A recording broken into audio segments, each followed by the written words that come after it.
أعوذ بالله من الشيطان الرجيم بسم الله الرحمن الرحيم وصلى الله وسلم على سيدنا وحبيبنا ونبينا محمد وعلى آله وصحبه أجمعين إن الحمد لله نحمده ونستعينه ونستغفره ونعوذ بالله من شرور أنفسنا ومن سيئات أعمالنا من يهدي الله فهو المهتد فمن يضلل فلن تجد له وليا مرشدا ونشهد أن لا إله إلا الله ونشهد أن محمدا عبده ورسوله اللهم كرمنا بنور الفهم وافتح علينا بمعرفة العلم وارزقنا بحلاوة الإيمان وصدق الإخلاص في كل حال يا أكرم الأكرمين ويا رب العالمين آمين آمين آمين أما بعد السلام عليكم ورحمة الله وبركاته mes chères sœurs et mes chers frères.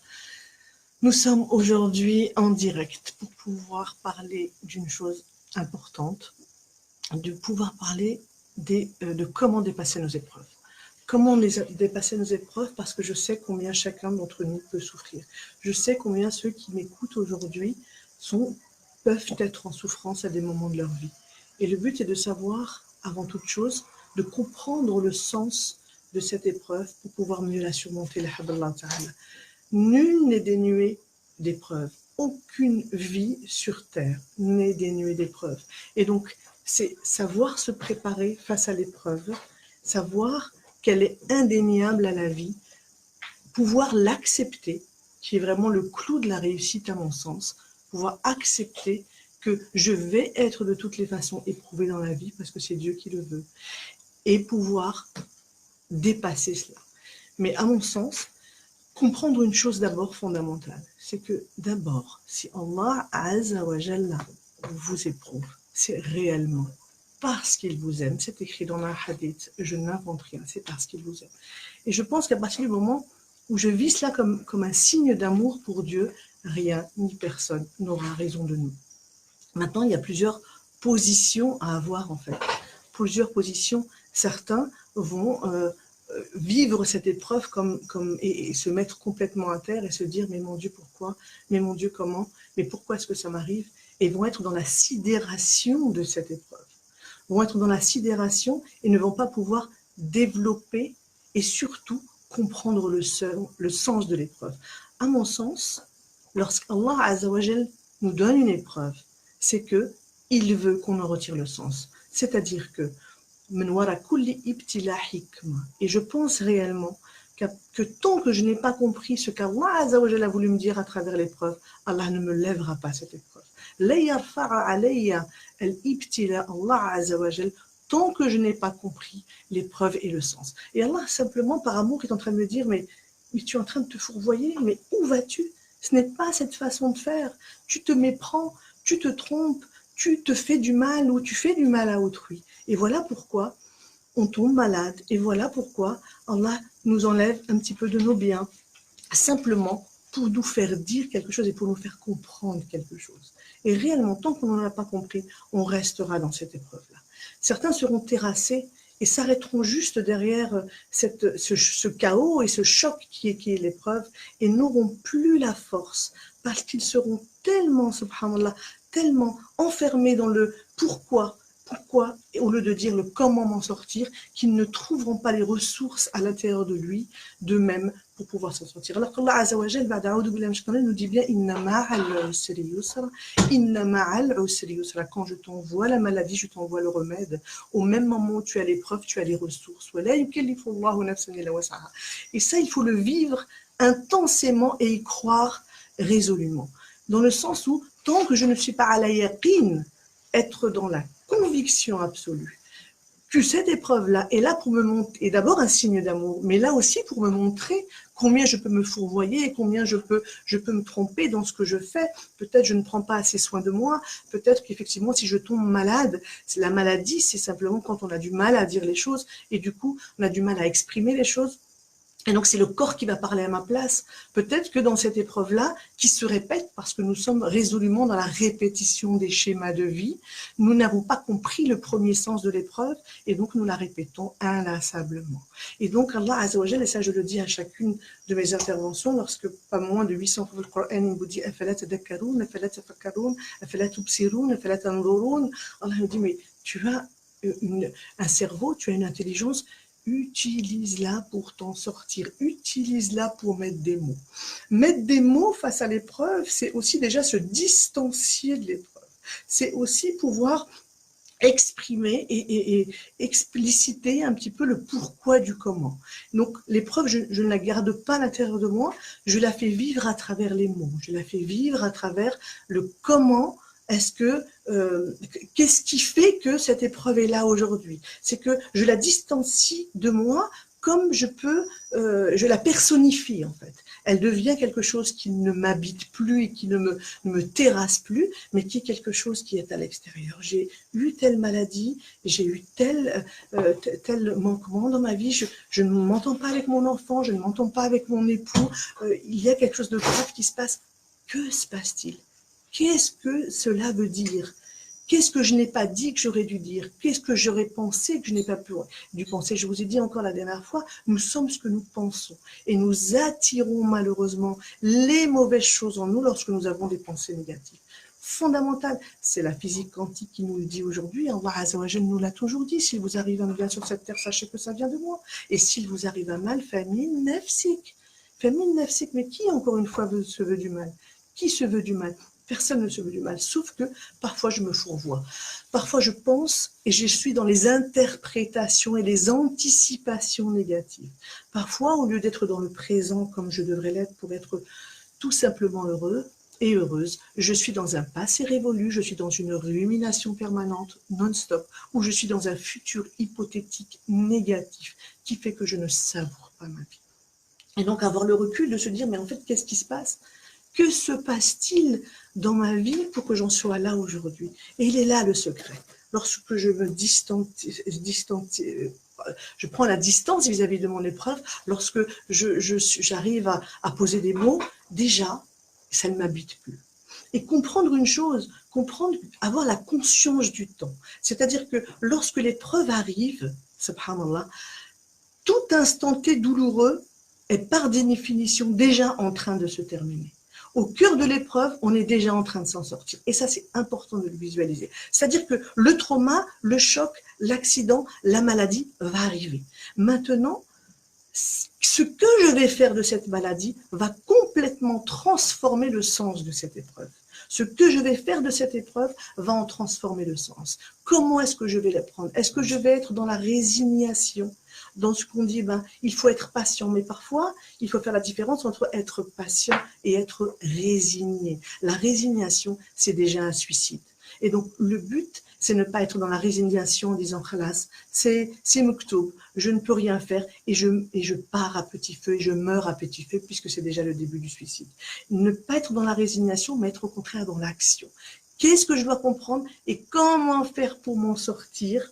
Comment faire pour pouvoir avancer? Parce que déjà, à partir du moment où j'ai pensé comment avancer, je suis déjà sortie de l'épreuve.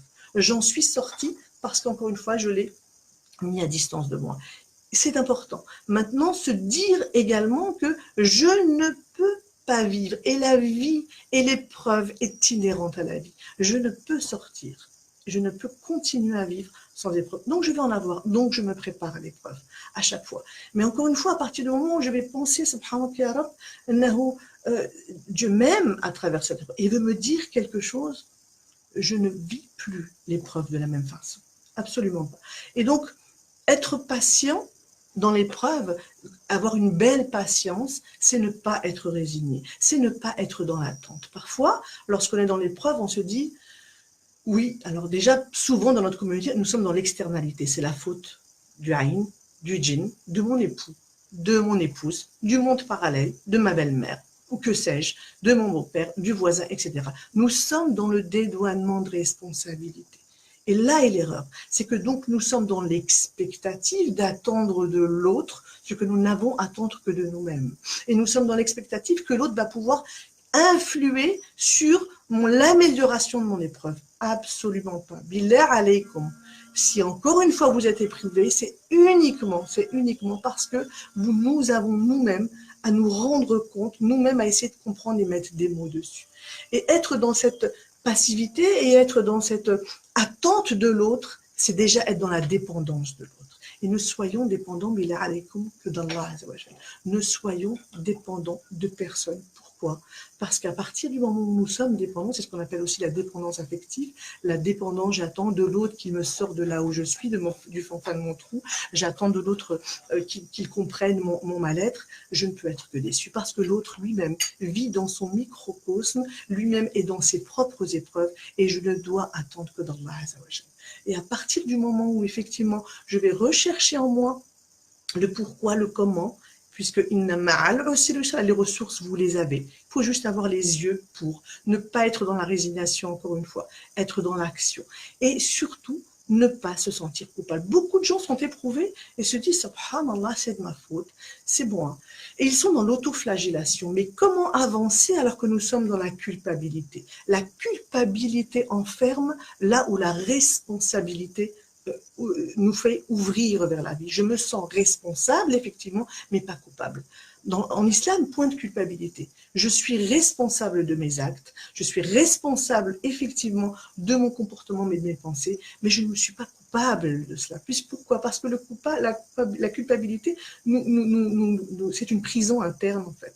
Elle ne me laisse pas aller dans l'action. Je dis toujours, en thérapie, c'est un boulet de canon qui nous tire vers l'arrière. Donc, pourquoi se culpabiliser? J'ai fait mal, mais j'ai fait avec les moyens du bord pendant un temps. Voilà pourquoi aujourd'hui, je suis dans l'épreuve, mais aujourd'hui, je me sens responsable, certes pas coupable, et je veux avancer. Et bi'idn rahman, je suis dans l'action et j'avance. Et à l'image, prenons l'image de la personne, donc de l'escaladeur qui va gravir une montagne. Et il y a deux personnes qui gravissent cette même montagne. Une personne va être, comme je disais tout à l'heure, dans l'externalité et va se dire, va attendre que, alors on est vraiment dans la difficulté à monter cette montagne-là, et il va se dire peut-être qu'un hélicoptère va arriver, donc il s'arrête. Il va essayer de patienter. C'est sa traduction de la patience. Donc il va essayer de patienter.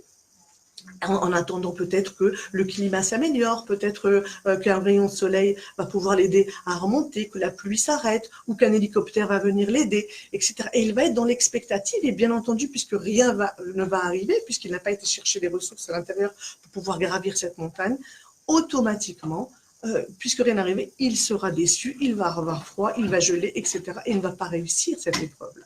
Alors que la deuxième personne qui est aussi dans la patience, bien entendu, qui est dans la patience, mais une patience où qui est une posture interne, en fait, qui va aller chercher à l'intérieur de lui-même comment on peut faire pour gravir. Et il va se dire qu'effectivement, la douleur qui va émaner du fait de monter cette montagne-là va être à la hauteur du plaisir et de la joie une fois arrivé au sommet. Et donc, je vais gravir petit à petit, tout en étant patient, parce que la patience, c'est l'attente de l'objectif terminal, et en étant persuadé à la yaqin, à l'intérieur, j'ai la force pour avancer. Donc, les deux personnes sont patientes, mais pas du tout patientes de la même façon.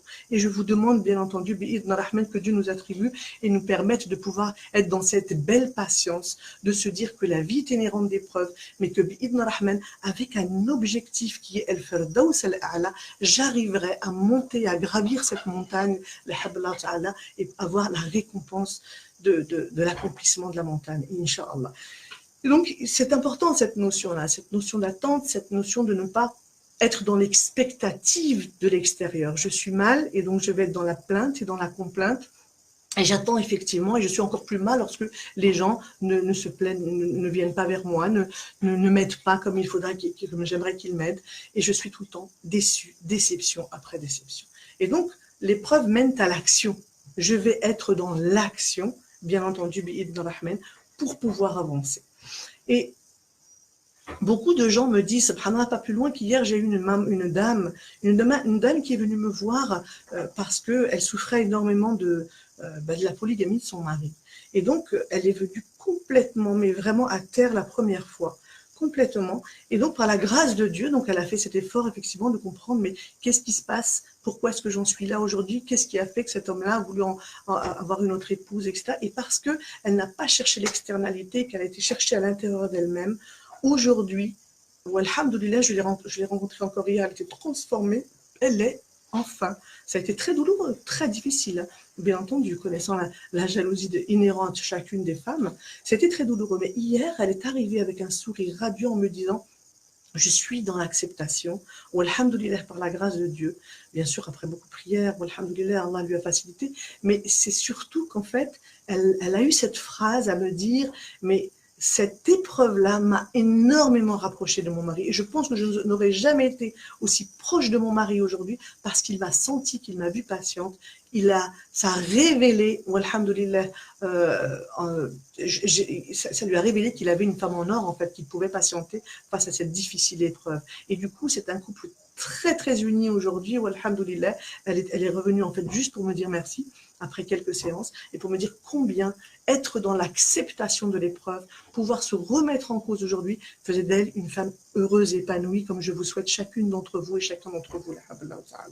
Donc, encore une fois, pouvoir mettre des mots sur chacune de nos épreuves, pouvoir le vivre comme une bénédiction, comme une facilité, comme réellement une grâce d'Allah Azzawajal. Important de le vivre comme ça. Carl Jung nous disait, on ne peut voir la lumière sans l'ombre, on ne peut percevoir le silence sans le bruit, et on ne peut atteindre la sagesse sans la folie. Chaque chose a besoin de son contraire. Donc à partir du moment où vous avez besoin de sagesse, vous allez être prouvé. À partir du moment où vous aimez Allah Azzawajal, vous allez être éprouvé. Chaque pas que vous ferez envers Allah Azzawajal, il va vous éprouver dans votre foi et dans vos biens, juste pour comprendre si vous le vivez cette foi avec le cœur ou avec la bouche. Et ça, c'est important. Donc c'est vraiment, réellement, subhanallah, un cadeau du divin, cette épreuve-là.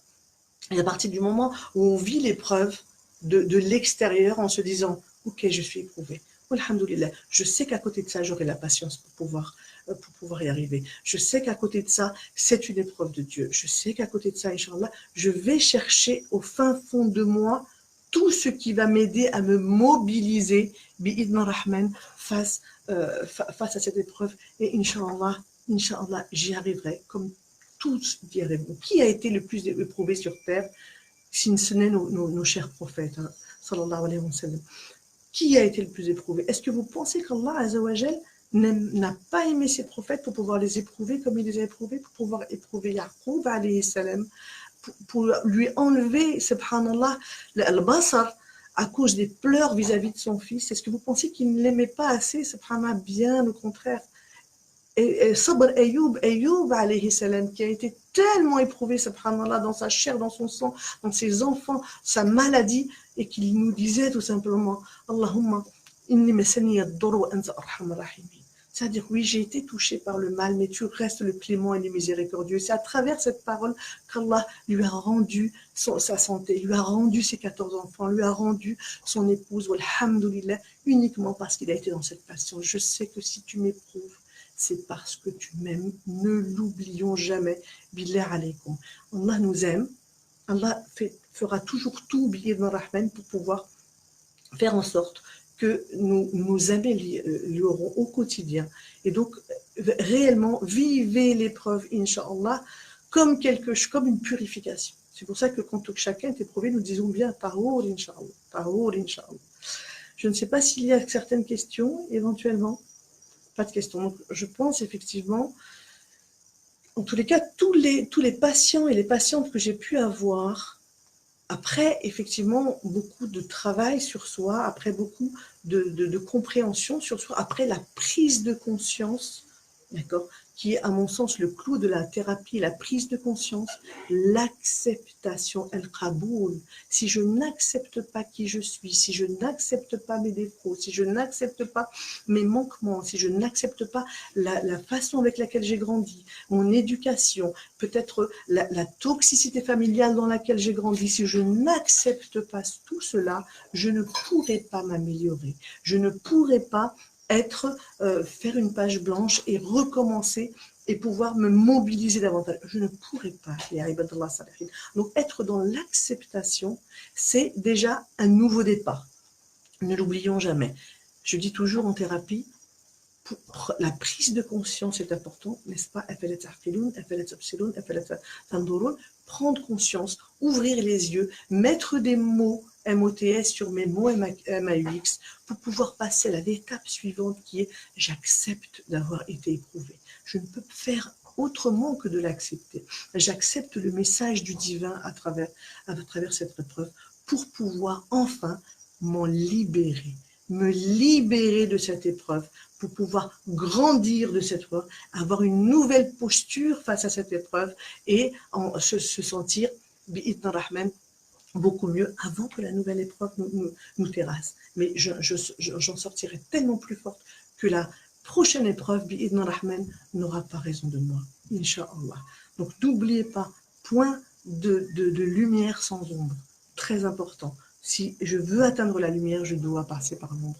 Je dois passer par les vicissitudes de la vie, par les incompréhensions des autres, par des choses qui vont me terrasser. Je suis obligée de passer par là. L'important est comment est-ce que je vais en sortir grandir et comment est-ce que je vais, bi'idna rahman, retirer de cette école pour ne pas être dans la reproduction. Parce qu'effectivement, nous serons toujours dans la reproduction.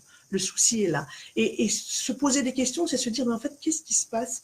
Un enfant qui a 8 ans et qui tombe, par exemple, et qui, en se relevant, ne se retrouve totalement seul, sera un adulte qui, plus tard, n'osera pas faire des projets, n'osera pas se lancer, tellement il aura peur de tomber et de se retrouver seul. Et donc, à partir du moment où je stagne dans ma vie, où je n'arrive plus à avancer, de dire, mais pourquoi est-ce que ça fait écho en moi? Que s'est-il passé dans mon enfance pour qu'aujourd'hui, je n'arrive plus, subhanallah, je n'arrive plus à avancer? Qu'est-ce qui me tétanise à ce point? Qu'est-ce que mon épouse ou mon époux, en me parlant ou en me disputant avec moi, qu'est-ce qui fait écho à moi? Toujours se poser et avoir cette distance et se poser la question, à se dire, mais qu'est-ce qui se passe? Si un être humain arrive à vous démobiliser, quel qu'il soit, c'est qu'en fait, subhanallah, il est en train de vous dire, à travers ça, Allah Azzawajal vous envoie cet être humain pour que vous puissiez soigner la blessure qui est en vous. Est-ce que c'est une blessure de rejet? Est-ce que c'est une blessure d'abandon?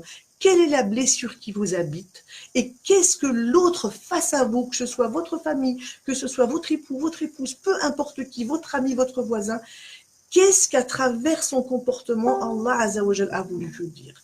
Pourquoi est-ce que j'ai si mal lorsque un tel me dit telle ou telle chose? Pourquoi est-ce que je suis révulsée et je suis plein de colère quand on me dit ça? C'est uniquement parce que ce point faible que tu as, eh bien, tu dois le travailler. Tu dois aller face à ça et tu dois le travailler en te disant, mais qu'est-ce qui se passe? Pourquoi est-ce que j'ai si mal? Après tout, ce qu'il est en train de me dire là, c'est peut-être que sa pensée à lui. Pourquoi est-ce que ça réveille autant de mal-être à l'intérieur de moi? Qu'est-ce qui fait faire le lien avec son enfance, puisque tout vient de notre enfance? Et qu'est-ce qui a pu se passer qui fait que je n'ai pas résolu à l'intérieur de moi comme blessure, que je n'ai pas pensé, la plaie sur laquelle je n'ai pas mis de pansement, qui s'est réveillée là, face à ce qu'il me dit? Après tout, tout le monde peut penser comme il veut. Et dire à quelqu'un, mais en fait, en pensant de quelqu'un qu'il m'a insulté, et lui dire, mais en fait, cette personne m'a insulté, c'est lui donner du pouvoir. Ça veut dire qu'elle a eu le pouvoir de te démobiliser à l'intérieur de toi. Ne pas dire à la personne, mais il m'a insulté ou tu m'as insulté, mais dire simplement, en fait, il a proféré des insultes. Je connais tellement ma valeur interne que peu importe si on m'insulte face à moi, ou si on me dénigre, ou si on m'humilie, je connais ma valeur. Je la connais et donc je ne sais qu'il ne parle pas de moi. Et sachez, et ça je vous l'ai dit, je vous le redis à chacun des lives, ce qui est important de savoir, c'est qu'une personne qui méchante gratuitement et qui vous insulte, c'est quelqu'un qui va mal. C'est quelqu'un qui est, excusez-moi du terme, avec tout le respect que j'ai pour vous, en train de vomir son mal-être sur vous. Donc soit je choisis encore une fois d'être le récipient de ce mal-être et de ce vomi, soit effectivement je laisse glisser, je dis mais ça ne m'appartient pas.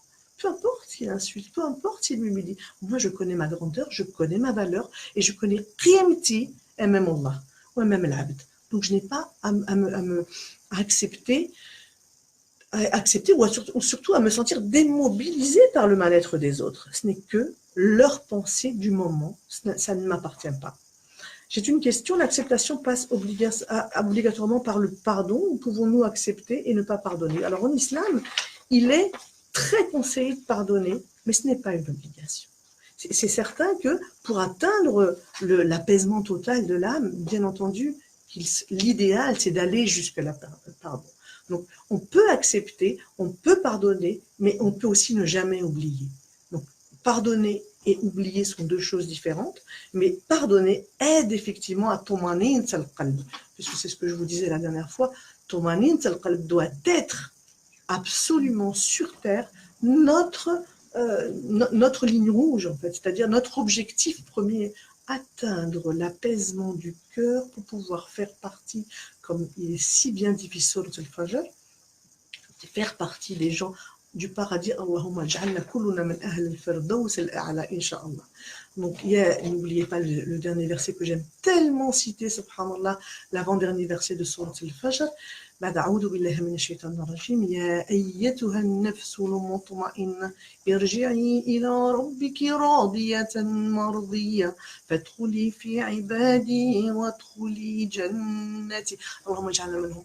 Il est là le but ultime, il est là l'objectif ultime. C'est-à-dire que toutes les épreuves, tout ce qui va pouvoir me terrasser, aura pour but de pouvoir me purifier, bien entendu, mais aussi d'arriver à cette sagesse qui va faire que je vais apaiser mon âme, puisque c'est le but et c'est ce que veut Allah de nous, pour que nous puissions ensemble, tous ensemble, Inch'Allah, vous comme moi et nous tous, faire partie du paradis al-Firdaws al-A'la. Allahumma amin ya rabbil alamin. Et n'oubliez pas, je l'ai écrit en gros dans mon cabinet, une citation en anglais que je traduis en français que j'aime énormément.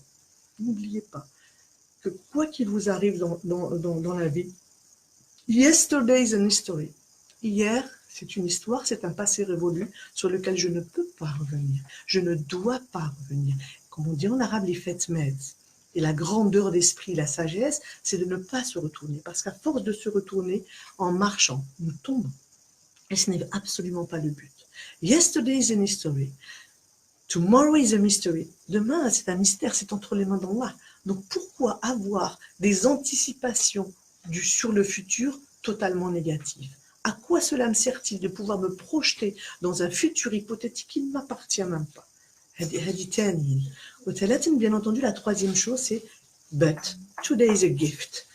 Aujourd'hui, nous sommes dans un présent, dans un cadeau. Et en français, ça porte bien son nom. Le présent est un présent. Je vous souhaite, bi'idna rahman, que le présent soit un présent et un cadeau pour vous tous, Inch'Allah. Puisse Allah Azzawajal apaiser toute âme sur terre. Mais pour qu'Allah puisse nous faciliter ça, il faut être, et je le dis, je le répète, et je pense que je ne le répéterai jamais assez, sortir du doute pour pouvoir être ala yaqin.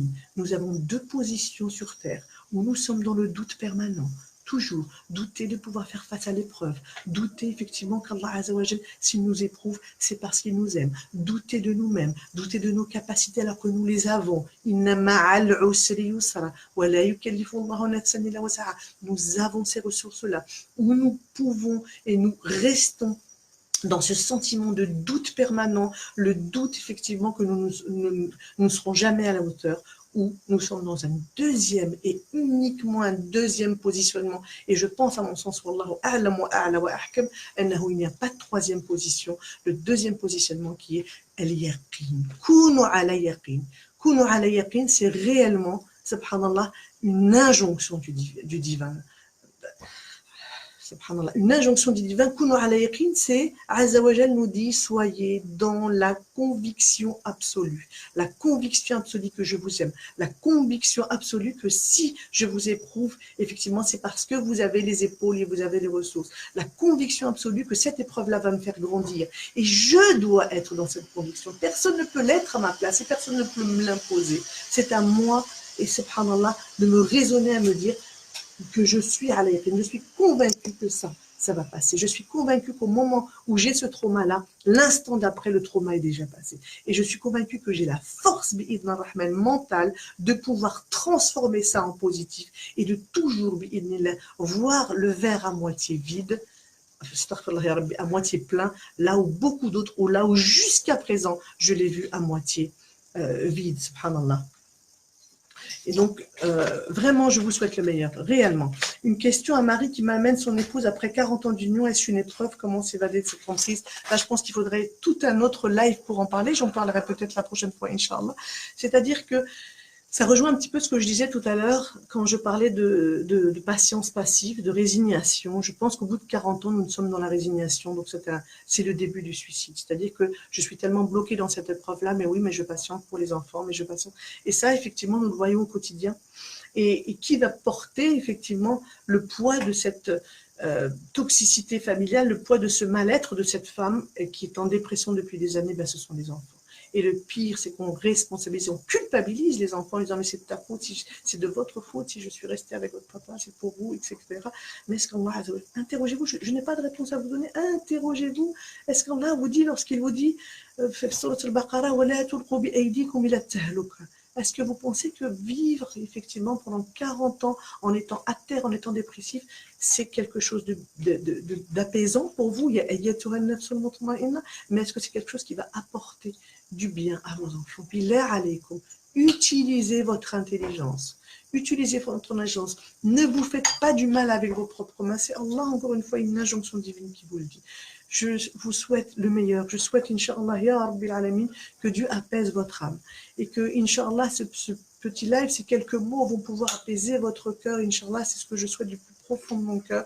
بإذن الرحمن أسأل الله العظيم أن يوفقنا جميعا إلى ما يحبه ويرضى أقول قولي هذا واستغفر الله لي ولكم اللهم بارك لنا فيما أعطيتنا واغفر لنا ذنوبنا وارحمنا أنت مولانا فانصرنا على قوم الكافرين اللهم اطمئن قلوبنا يا رب اللهم اجعل طمأنينة القلب يا أرحم الراحمين ويا رب العالمين سبحان ربك رب العزة عما يصفون وسلام على المرسلين وآخر دعواتنا إن الحمد لله رب العالمين. Merci beaucoup. N'oubliez pas de me poser des questions et surtout de me demander des thématiques sur mon Instagram Lumière de Psy, Ibn Rahman, ou sur mon Facebook pour que je puisse, Inch'Allah, développer une autre thématique que je n'ai pas pour le moment, mais que je développerai, Inch'Allah, vendredi prochain. Donc, vous aurez les affiches, etc.